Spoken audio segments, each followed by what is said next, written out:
The mark of a great leader is the demands he makes upon his followers. The Italian freedom fighter Garibaldi offered his men only hunger and death to free Italy.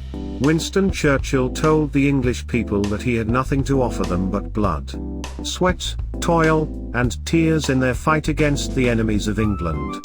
Jesus demanded that his followers carry a cross, a sign of death. Andrew died on a cross.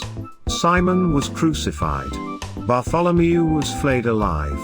James, son of Zebedee, was beheaded. The other James, son of Alphaeus, was beaten to death. Thomas was run through with a lance. Matthias was stoned and then beheaded. Matthew was slain by the sword. Peter was crucified upside down. Thaddeus was shot to death with arrows. Philip was hanged. The demands that Jesus makes upon those who would follow him are extreme.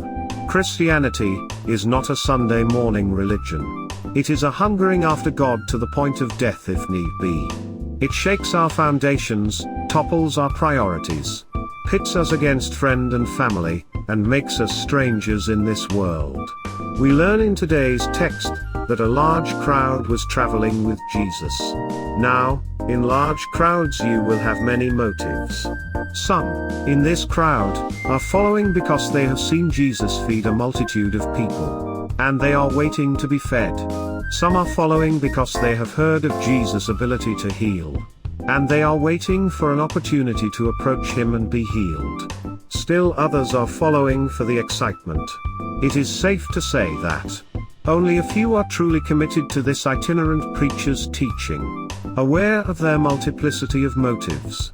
Jesus turns to the crowd and tells them what is involved in a true commitment. At this moment the crowd learns, and we also, that to follow Jesus, 1. We must establish our priorities. 2. We must count the cost. 3. We must be willing to pay the price.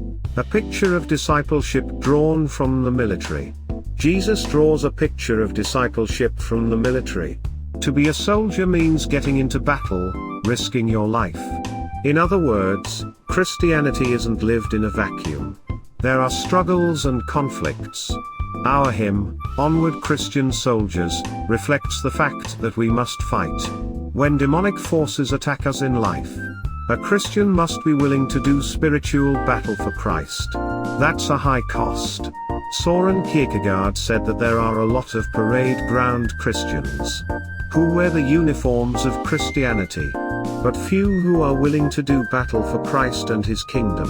When it comes to doing battle for the Lord, too many church members are just sitting on the premises instead of leaning on the promises of God.